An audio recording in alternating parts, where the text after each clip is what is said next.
Hi, I'm Neil Beck, and I was a doctor in Perth, Western Australia for 53 years. I had 500,000 consultations, home and hospital visits, and in the early days when we hadn't had a medical school, we were short of specialists, and so I helped to bring 800 babies into the world and did a lot of tonsillectomies and appendicectomies and vasectomies and broken bones, and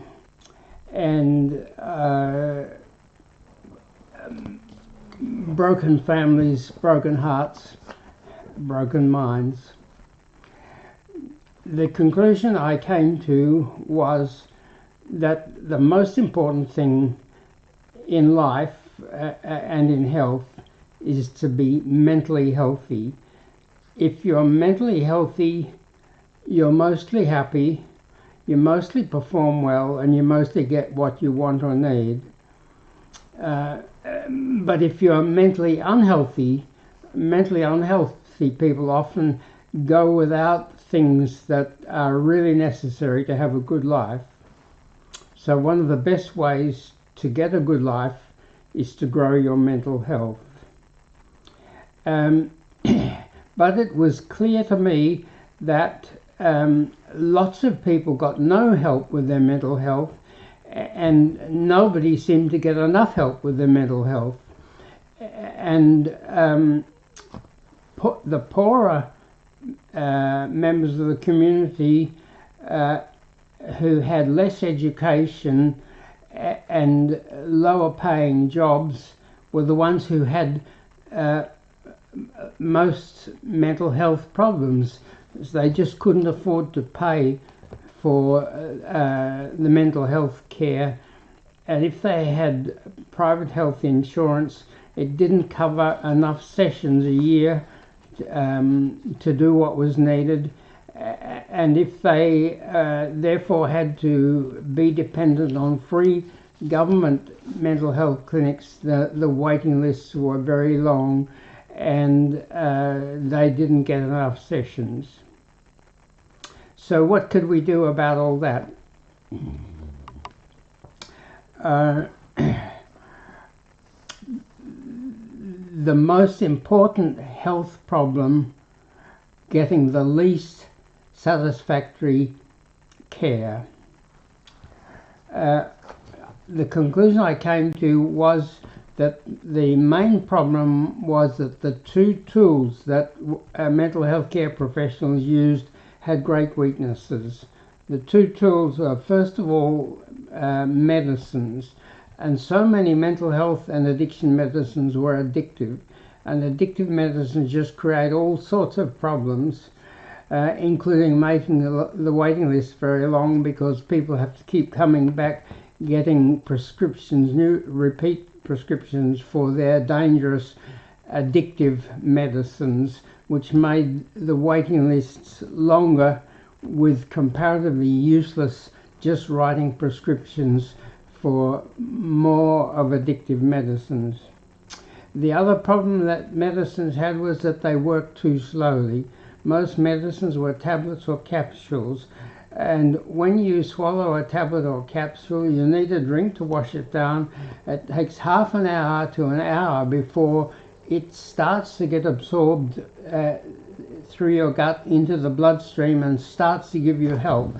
Half an hour to an hour to start to get help, and 1 to 2 hours before swallowed medicines are working strongly, which was just too slow for many mental health distresses and addiction cravings. People couldn't take the medicine just when they needed them. They had to take them 2 or 3 times a day in case they needed them, because they were so slow to start working. And of course that suited the pharmaceutical industry, because the pharmaceutical industry doesn't want people to get better too quickly. They want them to take as much medicine for as long as possible, and so they want the medicines to be slow, or they don't care that the medicines are too slow. The other a mental health tool is counseling or consultations, and consultations have two weaknesses. Firstly, consultations are slow. They're labor intensive, slow. It takes a long time to talk to a mental health patient to find out what their problems are. They usually don't only have one problem. They may have the impression, and their doctor may have the impression, I've only got one, but they've nearly all got 2, 3 or 4 mental health disorders. If they've got anxiety disorders, they may well have depression. They may well also have attention deficit disorder. If got post-traumatic stress disorder, they probably have got depression, and they may have low self-esteem, low self-confidence. So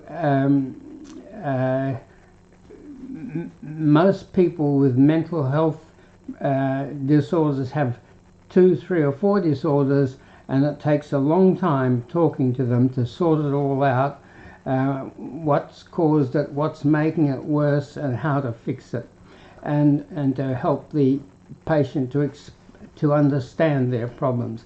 So talk therapy, too labor intensive, too slow, and that makes it too expensive, because to be a therapist you need at least a 4-year Bachelor of Psychology degree, or a longer Master's or PhD in psychology, and to become a psychiatrist takes 10 or 12 years.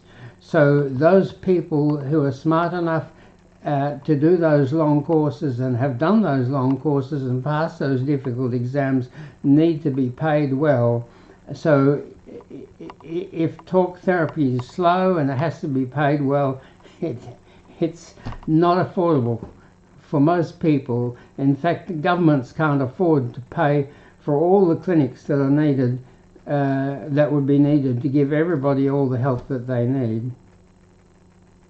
So the conclusion I came to was that if there's not going to be enough healthcare professionals to help you, you have to help yourself. And the solution is better tools. Today we have great tools for everything. I'm old enough to remember when a lot of the tools weren't very sophisticated. The brace and bit and the handsaw and the hammer and chisel and the spade and the rake and a wheelbarrow. But now we have high-powered, very effective, fast, accurate tools for everything except mental health and addiction. So over the last 22 years I've been developing mental health and addiction self-help tools that as many as possible are free and that people can do, can help themselves. And the conclusion I came to was that mental health has, a lot of mental health, not all of it, but a lot of it has to be delivered through smartphones, through apps, through videos, through scrolling, and one of the great advantages of that is that you can start early, because it's very important with mental health and addiction problems to get onto them early. At first, those problems are simpler, they're easier to understand, easier to treat. But problems cause problems that cause more problems, and it all gets more and more difficult and complicated. So if people have self-help tools, if they have apps and videos and scrolling and live streaming on their phone that they can do at any time of the day or night, any day of the week, as many times as they need to, then they can start early, and then it's much easier. When you explain a mental health problem to a patient, they often don't fully understand to begin with, partly perhaps because you didn't explain it very well, or you didn't have enough time to explain it well. But if they want to ask questions about it again, they have to wait a week or a fortnight till they see you again. But if it's in a video, you can watch the video 3 times, bang, bang, bang, and the next day you can watch again. So with videos, you can watch the explanations as many times as needed at whatever time is convenient for you, and perhaps with the opportunity to ask someone questions about what you see. Much better way of doing things. I made my first video about 15 years ago. I think it was about 10 minutes. I remember that it got 10,000 viewings in 9 months, which was considered to be very good. So I made another 30, and I had 31 8, 10 or 12 minute videos that covered everything. But slowly over the years, less and less people watched those longer videos, and I discovered that what people were doing, a lot of people were doing, was watching under a minute TikTok videos. That was what they preferred, under a minute TikTok videos. TikTok is only about 9 years old, but they have over 1 billion visitors to TikTok per month. Over 1 billion visitors a month. Incredible. And what do most of them do? Most of the visitors to TikTok do, most of them do scrolling. That is, they race through a lot of things in a short time. They do scrolling, and they watch lots and lots of under a minute videos.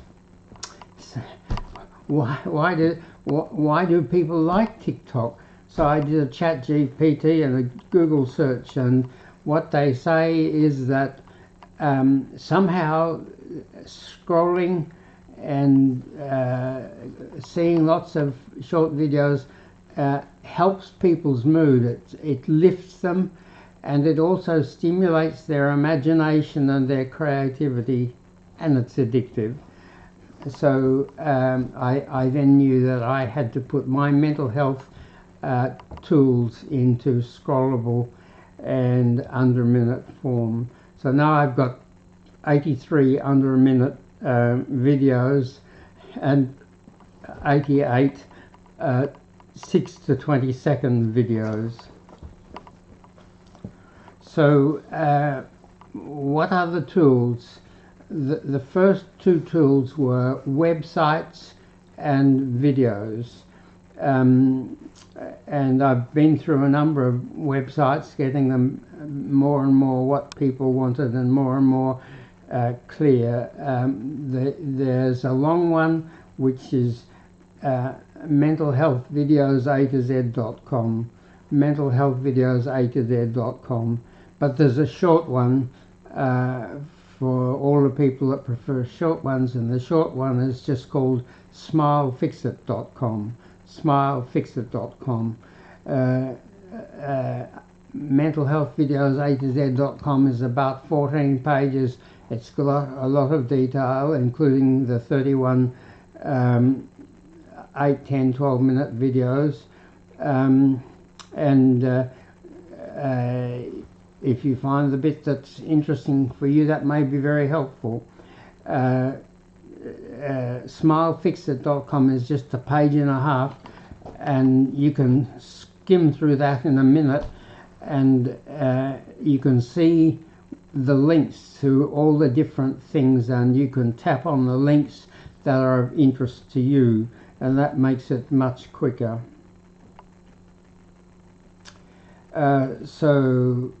The first 2 tools, videos and websites. The third tool, the Mental Fixit app. The Mental Fixit app.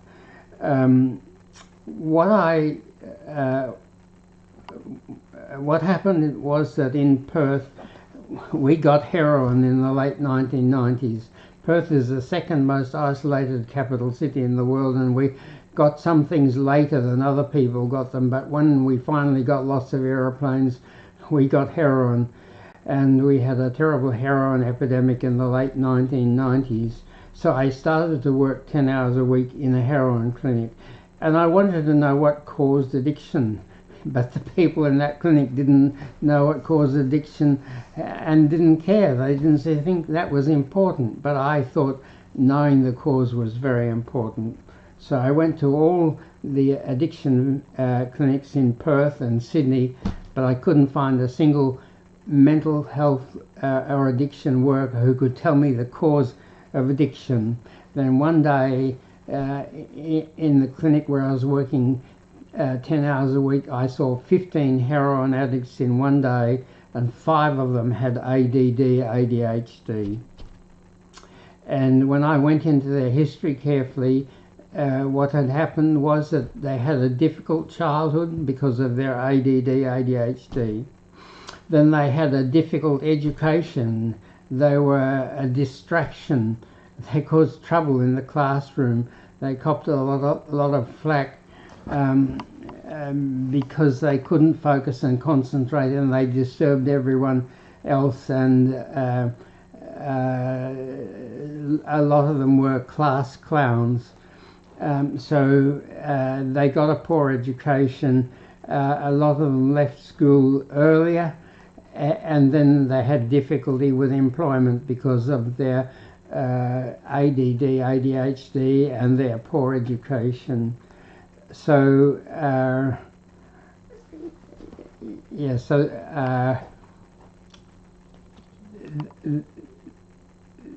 they then suffered a lot of distress, and many of them turned to street drugs. And as I've mentioned, a third of the heroin addicts had ADD, ADHD, and a lot of ADD, ADHD people got hooked on the stimulants, on cocaine and crystal meth and ecstasy, MDMA, because in ADD, ADHD, part of the front of the brain is only half awake, which is why their focusing and concentration is not very good. And the treatments for ADD, the 3 main treatments for ADD are stimulants: Ritalin, dexamphetamine, and Adderall. And those 3 stimulant medicines are all addictive. So the authorities would only allow special qualified doctors to start people on those addictive medicines, and it was much quicker and easier for these people to get relief from street drugs. It was quicker, it was more convenient, it was much easier in their lower socioeconomic districts, and it cost less to begin with than seeing a special doctor. But of course it soon cost them an arm and a leg because they got addicted, and then a lot of them became homeless and hungry. It was a mess. So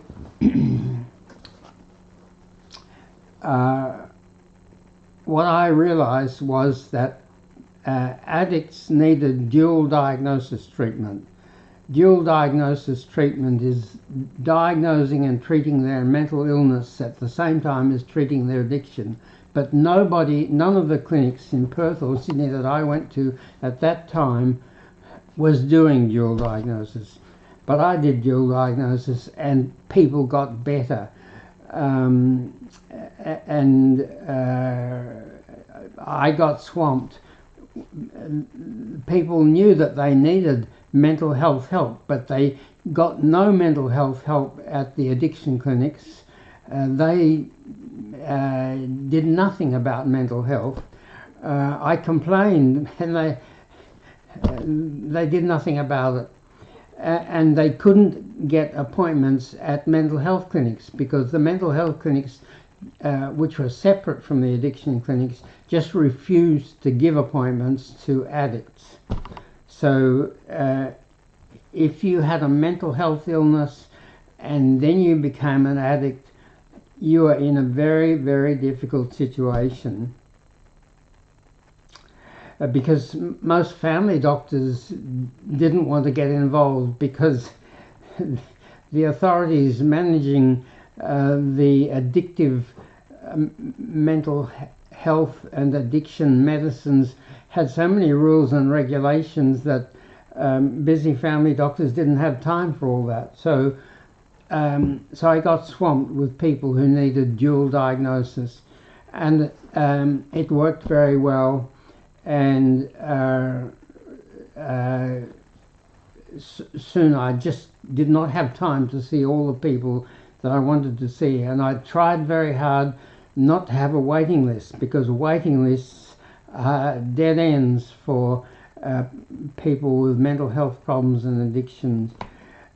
So I started a checklist. I had a 20 question checklist, and one of my assistants would see the patients when they first came in and do the checklist with them, and then in 15 minutes with the checklist report and some direct interaction, I could do what took me 35 minutes if I saw the patient first.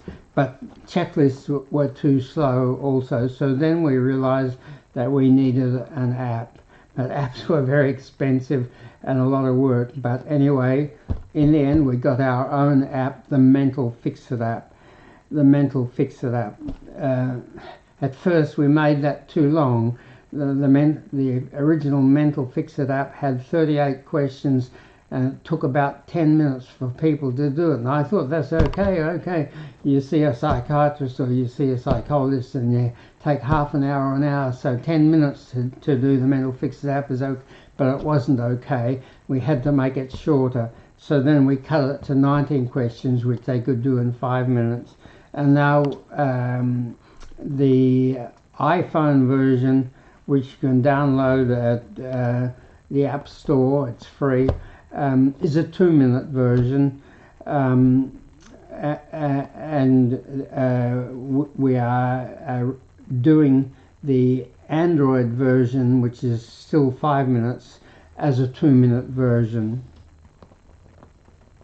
So with the app, people do the app, and it gives them an instant report, and the instant report tells them 4 things that are very helpful for them.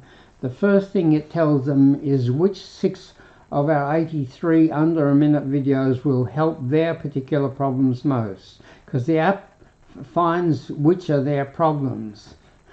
There are 88 items in mental health and addiction, 88 wants, needs and solutions, but people only want to know about the ones that affect them. If they haven't got ADD, they don't want to know about ADD. They want to know about bipolar disorder, which they have got. So the Mental Fix-It app helps them very quickly to find which problems they've got, and the app then tells them which 6 of our 83 videos will most help the particular problems they've got. So they can go to their phone and tap the App Store or Google Play icon, download the app in a few seconds.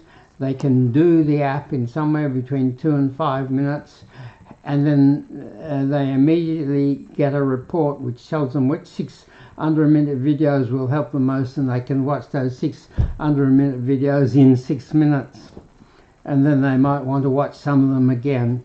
But in 10 or 15 minutes they can go a long way towards understanding what their problems are, understanding their nature and the treatments.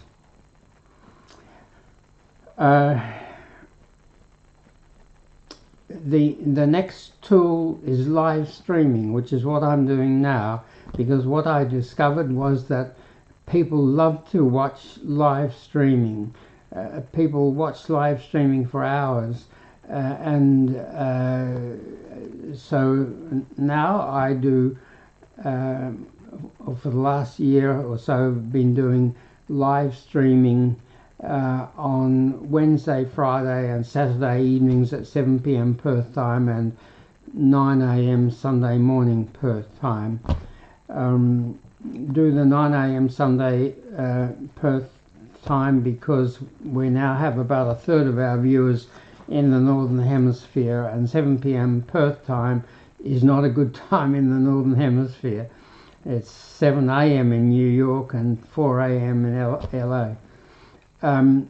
So live streaming, tool number 4. Tool number 5, powder medicines. Why powder medicines? Powder medicines because when you drop thousands of grains of powder medicine on your tongue and suck it and absorb the medicine through your tongue, it starts to work in 5 minutes. If you swallow tablets and capsules, it takes 30 to 60 minutes to work and 1 to 2 hours to work strongly. But if you drop powder medicine on your tongue and suck it and don't swallow it, it starts to work in 5 minutes and it's working strongly in 10 to 15 minutes. And that's much more helpful than slow tablets and capsules. And it's even better than that because within a couple of weeks your body connects the taste of your medicine with getting better, and you get what's called taste conditioning, and then the medicine starts to work as soon as you taste it. You drop the powder medicine on your tongue, it reaches your taste buds at the back of your tongue and it starts to work in seconds.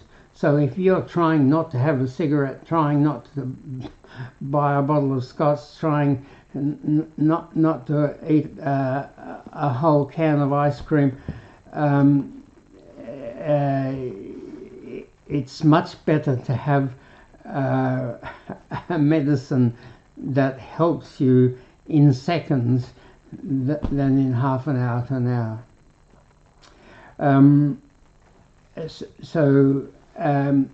Also, nearly all medicines start as powder, and powder is the cheapest form of medicine. It costs almost as much to make powder medicine into tablets or capsules as it is to make the powder. Bulk powder medicine, once the medicine's out of patent, is the cheapest form of medicine there is. So powder has that advantage. It also has the advantage of flexibility of dosing. Every person needs a different best dose. Your best dose is the dose that gives you the best effect with the least side effects. And if you have too much medicine, you'll get side effects. If you don't have enough, it won't work well. But with fixed size tablets and capsules, even if they make them in 2 different strengths, or even if you can break the tablets in halves, it's still very hard to get exactly the right amount for you. But powder is a bit like liquid. You can vary the dose, and I can't go into the detail now, but it's quite easy to find your best dose that gives you the best result with the least side effects with powder, and that makes the medicines work better. Also, you can mix 2 or 3 or 4 powders together so they do several things at once. So if you've got ADD, ADHD and major depression and panic attacks and heroin addiction, that's a problem. I'm thinking now of a middle-aged man, a man in his 60s, who was referred to me by his family doctor because he was taking 17 Stilnox tablets a day. Stilnox, also called Ambien, is a sleeping thing, and one in the evening is what you should take, and he was taking 17. And his problem was he had 3 or 4 different mental illnesses, and they hadn't been defined and each treated. He'd just been bombed out, knocked out with sleeping medicines. Not good treatment. He was dangerous driving cars. He was unreliable. He was a mess. So the amount that you need has to be variable, and you have to get medicines that cover each of your problems. Now, before I started to work with powders, I would define all a person's mental illnesses and give them the number of tablets that they needed. If they had 3 different problems, one medicine wasn't going to fix them. Mostly only got one medicine, but they were still unwell. So, but you know, for quite a few, I would give them 2 or 3 different medicines to cover their different problems. But the problem is that cost them too much, because each separate medicine costs them quite a lot, and they get them mixed up. And they like this one and they didn't like that one, so they take more of the one they liked and they wouldn't take the one that they didn't like or that they didn't think helped them. So, but with powder, I could mix up 2, 3 or 4 different powders and they'd get the whole lot at once. Now that was not perfectly accurate, but it was much better, much more powerful. They got much better when they got treatments, even if one should have been every 4 hours and one of the others should have been every 6 hours. The mixture still worked much better for them. So powder medicines have lots of benefits. The 6th tool is a pocket dispenser, pocket powder medicine dispenser, because having powder medicine in a jar with a little scoop was a bit cumbersome to use and not always as accurate as you wanted it to be. So I designed and had these pocket powder medicine dispensers made, and the powder in it, and you put that in your pocket, and as soon as you start to feel your mental health problem or you start to crave, you whiz it out and drop the powder on your tongue, and it starts to work in seconds. You can even do that driving the car or standing in the queue or at your desk, or if you're doing manual work or anywhere, you can whiz the thing and take the powder, and with the dispenser you can get the right amount of powder for you, for your particular need and your weight, because how much you weigh has a big effect on how much medicine you need. People who weigh 45 kilos need a different amount to people who weigh 90 kilos or 145 kilos.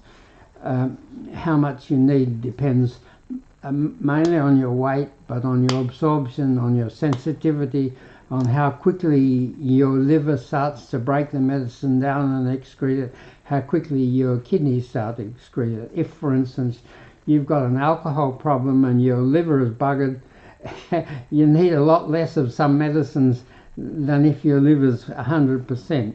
So, the best way to take medicine is as powder in a pocket dispenser. The 7th tool was a heartbeat meditation aid. Meditation is so helpful for people with mental health and addiction problems.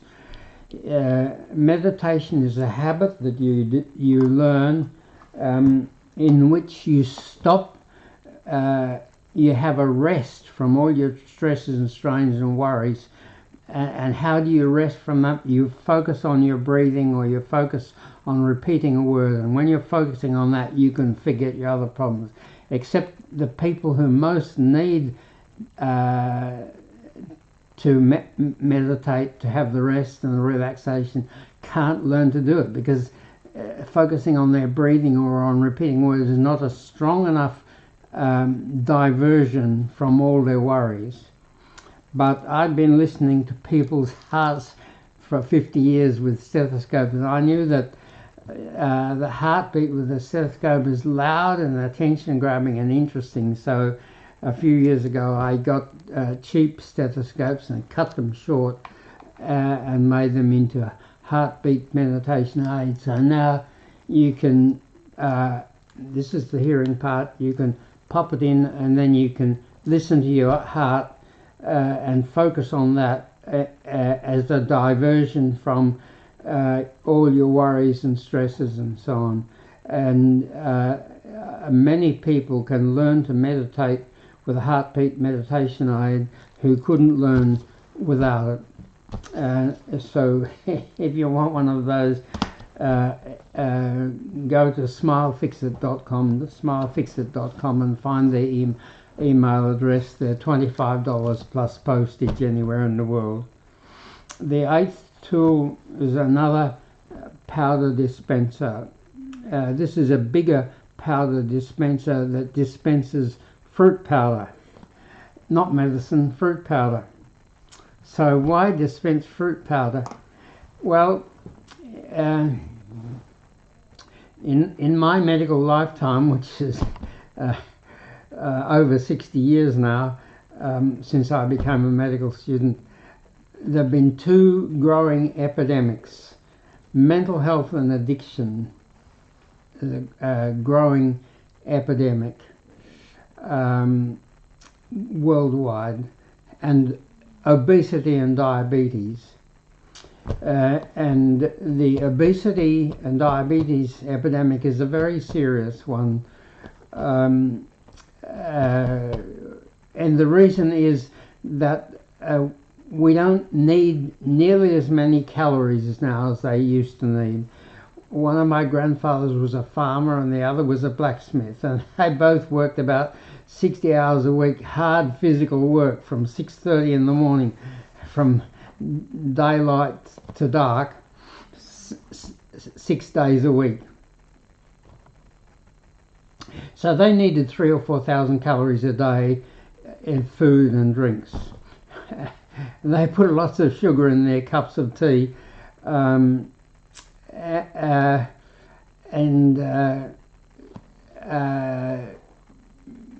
now I would get fat if I had 1,500 calories a day. I need about a third as many calories as they needed. But there's more and more sugar. 300 years ago, sugar was rare, very expensive, and only the rich could afford it. But because everybody loved the taste, the sweetness, they learned how to mass produce it. And now they mass produce it, and sugar is very cheap. And it's so cheap that the food and drink manufacturers put as much sugar in everything as they can. They put as much sugar in everything they can because it's cheap, it's easy to store, it's easy to transport, it's easy to use. People love the taste, and it's addictive. Cane sugar is addictive as many street drugs. Do a Google search or a ChatGPT search on the addictiveness of cane sugar. So today, more and more sugar, less and less calories burned, more and more obesity and diabetes. And diabetes is a miserable disease, a miserable disease. So I thought if we put lovely tasting fruit powder in pocket dispensers, when people thought of having chocolate or lollies or biscuits or cakes or lolly water, they could have a lovely taste of fruit powder instead. Fruit powder is a very natural, healthy thing. It's got fibre in it, and our gut bugs need fibre. And one of the problems with modern diets is a lot of them are deficient in fibre. It's got a little bit of fruit sugar called fructose, but that doesn't matter, that's fine. It's the cane sugar that in big amounts that's the problem. So yeah. So these are not available yet. I've got about 100, and I've been using them for about 6 or 7 weeks, and got various people trying them out and ironing out the bugs. And we're going to get 5,000 made in Ningbo in China, and you'll be able to buy them in a month or two's time, and they'll be so cheap that you'll be able to have 3 or 4. My favourite fruit powders are vanilla and chocolate, but fruit powders are becoming more and more popular all over the world, and you can go online anywhere and buy many different fruit powders which people are using to make sweets, desserts, and using to make thick shakes as an alternative to sugary things. Yeah, so that's tool number 8. Tool number 9 will be Phone Treasure. Phone Treasure is like fruit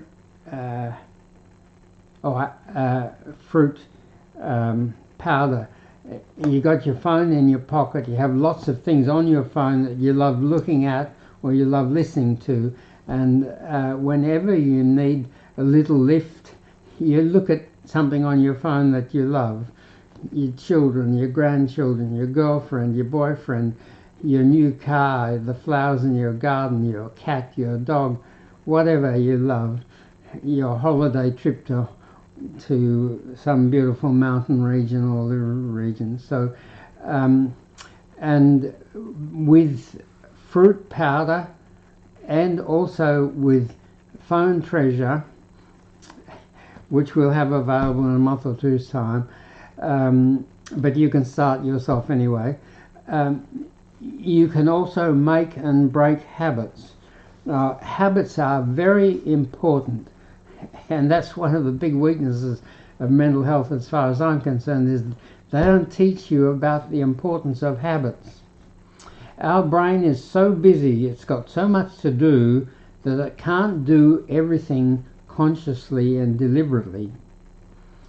It has to turn as many things as possible that we do a lot of into automatic unconscious habits. So everything that we do and everything that happens in us is a result of a trigger which sends electrical messages through our nerves or chemical messages in our blood to an action part, a muscle somewhere or an organ, an eye or an ear or whatever, anything that is repeated very often, which would take up too much of our brain's time, what our brain does is it makes the trigger more and more stronger and automatic, and it makes the electrical messages and the chemical messages stronger and stronger and more automatic until they're unconscious and automatic, and the brain can just concentrate on the difficult things and on the things that we don't do often enough to make a habit, and on the new things that we need to learn. So making habits is very important, and breaking habits is very important, because our life changes. The habits that we needed in childhood were different to the habits we needed in our teens, different to the habits that we needed in work as opposed to school, and different to the habits that we needed in our old age when we didn't go to work but we did gardening and played bowls. So as our life changes, we need to know how to make new habits, and we need to know how to stop old habits that have become counterproductive, because when the trigger gets automatic and strong and the messages get automatic and strong, stopping a habit is difficult. So if someone gives up physical work and starts to work at a desk, they need to develop exercise or sporting habits that perhaps they didn't need before. And how do you do that? You do it over and over and over again, and the more often you do it, the sooner it becomes a habit. But some things are not all that nice. Doing exercise, doing push-ups might not be something that you enjoy doing, or riding a bike, or whatever the exercise is. Or the new habit might be reading, doing a lot of reading and study, which you might not like very much. You might be an action person and you don't find sitting still and reading habits easy. Or it might be learning to play a new musical instrument, or learning to use a new tool or something. So if you have to make a new habit, it's much easier to do that if you reward yourself. So if every time you think about doing or do the new habit, you have a lovely taste of vanilla or raspberry or strawberry or whatever you like, every time you'll do it more often. It becomes a rewarded task that you do more often, then it more quickly becomes a habit, and then it's no effort, you just do it. The other thing that helps with habits is if you think about and talk about and do research about how the new habit is going to make your life better. If you have thought about, or you've talked to a friend or your partner or your child or your parent about how your life will be better when you do this new habit, it'll be easier to do it. So focus on the benefit, on how your life will be better to make a habit easier. But you can also break habits in that way. If every time you think about doing a habit which you want to stop, you don't want to eat all that ice cream because you're overweight and your cholesterol's high. You don't want to smoke that cigarette. You don't want to drink half a bottle of whiskey. How do you break a habit? You break a habit by weakening the triggers and weakening the messages, the electrical and chemical messages. And how do you do that? You do that by delaying them and by doing less of them. Now, of course, the old timers will say, oh, I just go cold turkey, a bit of willpower. Well, that's okay when it works, but it often doesn't work. So there's a lot of people still smoking, still eating far too much ice cream, still eating far too many cakes and biscuits and chocolate because they couldn't go cold turkey. But if every time you think about doing the habit that you want to try and stop, you have a lovely taste of healthy fruit powder, or you look at something lovely on your phone or listen to something lovely on your phone, you can delay it. And the taste starts to wear off, so have another taste. Chocolate costs $5, but fruit powder is a few cents, so you can have 5 tastes of fruit powder if you wanted. And you can delay the habit for 15 minutes. And you can do a bit less of it. Oh, you still have half the ice cream, but you don't have the second half. You put it back in the fridge. Or you can drink 2/3 of the lolly water bottle which is full of sugar, and you pour the rest down the drain. So you delay it and you do less of it, and that weakens the triggers and the messages. And then when the triggers and the messages are a little bit weaker, then you can delay a little bit longer and do a little bit less. And so you do delay, less, until eventually you can quit. Because what happens is as you delay habits, your chemistry, your natural chemistry becomes more normal. If you're full of nicotine, that suppresses some aspects of your natural chemistry, but as you smoke less, your natural chemistry can go back to normal. As you eat half a tub of ice cream instead of a whole tub of, if you have half a litre of ice cream instead of a litre of ice cream, your chemistry comes back a bit more to normal, and you just go back further and further normal. So that in the case of giving up smoking with lovely taste, you can reduce your smoking fairly comfortably by about a quarter every 1 to 3 weeks. That means that in 6 or 8 or 10 or 12 weeks you can quit fairly comfortably. And the problem with quitting smoking is something happens and you think, oh my God, I gotta have a cigarette, and someone gives you a cigarette. Oh, yeah, have a cigarette. Everyone else is having, you have one cigarette and you're gone. You're gone. You have another cigarette and yeah. But if you still got your fruit powder in your pocket, and someone says, oh look, we're all having a smoke, you have a smoke too. You say, oh no, I'll have some fruit powder. And by the way, would you like to try the fruit powder? And you get all your friends to stop smoking as well, and that makes it much easier. So what are we talking about? Tools. Right, we're up to tool 10. So what is tool 10?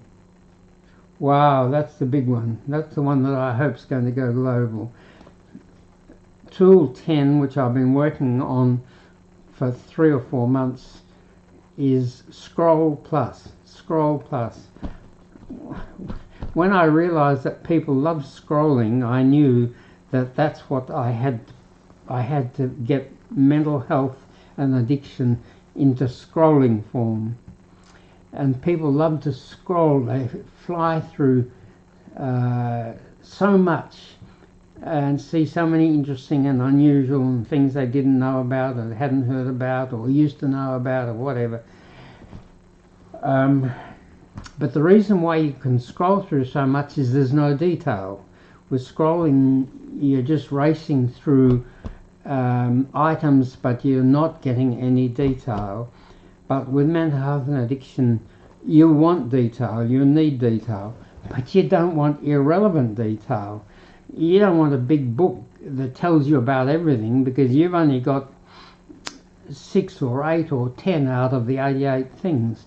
So you scroll to find the things that are important for you, and every time you find something that's important to you, you can tap on it and immediately see a 6 to 20 second video on it.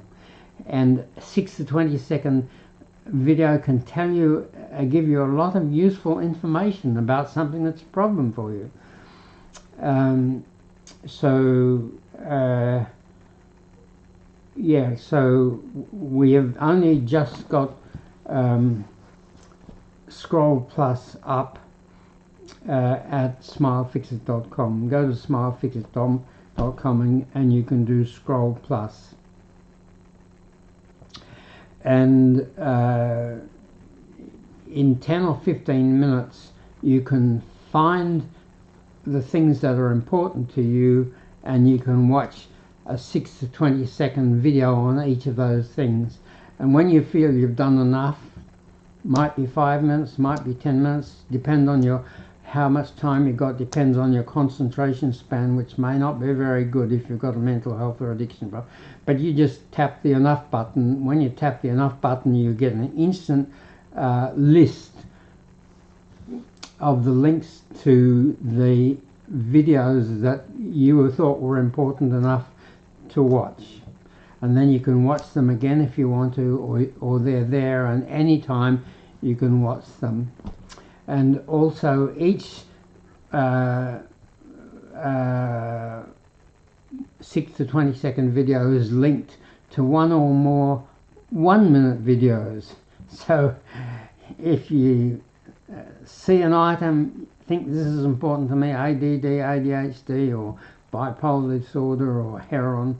You tap on it, you see a 6 to 20 second video, and then when you press the enough button, you get those 6 to 20 second videos with 1 minute videos attached, and you can look at them whenever you want to, as many times as you want to. And you can also tap the link to Mental Fix-It app, and the Mental Fix-It app will tell you which 6 of our 83 under a minute videos will help you most.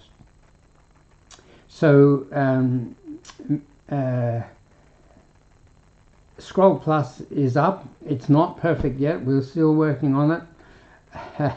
I'm not good at technology. I'm very bad at technology, so I have to work with tech people, and sometimes we get things a bit mixed up. But we'll have I want it to be so clear that it's going to be very easy for anyone to just grab their phone, go to smilefixit.com, do Scroll Plus, however minutes they've got time, and whenever they've got some more time, they can scroll it again. When they repeat a scroll, what they do is they just see the important points so far, the important video, and then they see some more.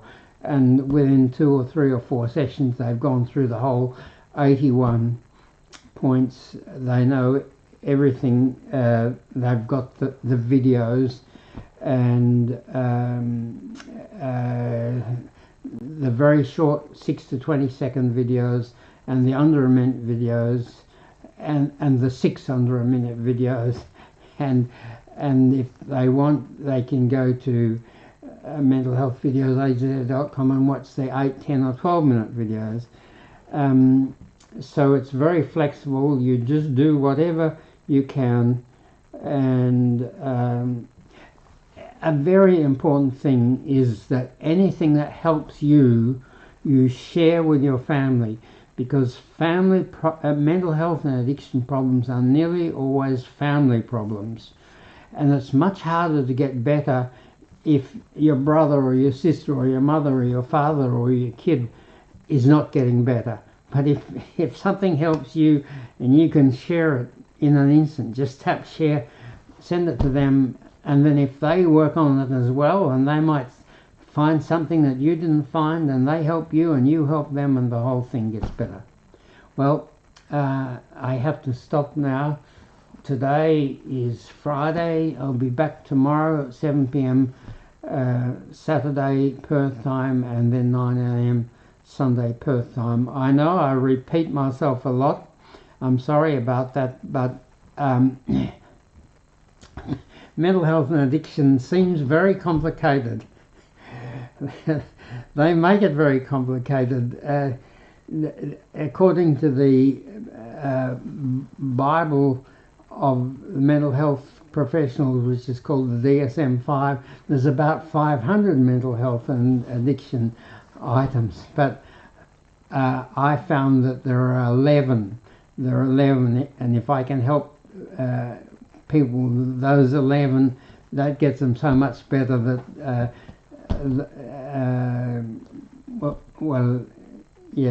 it's not complicated, and those 11 have what I go over and over and over again, so I hope you'll forgive me for that. Anyway, thank you for watching. Please send me any comments, questions, or email me. You can email me through the email address at smilefix.com.